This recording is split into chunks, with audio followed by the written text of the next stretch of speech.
আপনি কি জানেন মোবাইল, টিভি, ল্যাপটপ এমনকি চার্জার সবকিছুর ভেতরে আছে একটা ছোট জিনিস যেটা না থাকলে আধুনিক দুনিয়া থেমে যেত। আজ জানব সেই জাদুর যন্ত্র ট্রানজিস্টর। ট্রানজিস্টর হলো একটা ছোট ইলেকট্রনিক যন্ত্র যেটা দিয়ে আমরা বিদ্যুৎ সিগন্যাল চালু বন্ধ করতে পারি বা দুর্বল সিগন্যালকে শক্তিশালী করতে পারি।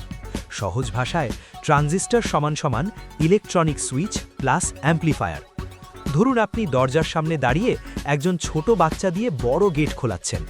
বাচ্চা ছোট শক্তি, কিন্তু গেট খুলছে বড় শক্তিতে।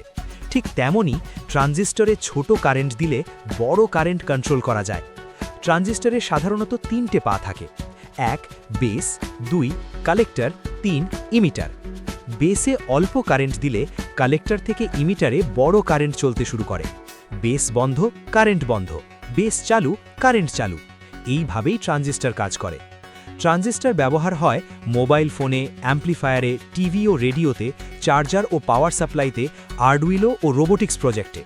আসলে আজকের সব ইলেকট্রনিক ডিভাইসই হাজার কোটি ট্রানজিস্টরের সমষ্টি। যদি ট্রানজিস্টর না থাকতো তাহলে মোবাইল থাকতো না, ইন্টারনেট থাকতো না, আধুনিক কম্পিউটারই তৈরি হতো না। এই ছোট যন্ত্রটাই পুরো প্রযুক্তি দুনিয়ার ভিত্তি। যদি ভিডিওটা ভালো লাগে তাহলে লাইক দাও, ফলো করো আর কমেন্টে বলো পরের ভিডিওতে কোন ইলেকট্রনিক পার্ট জানতে চাও।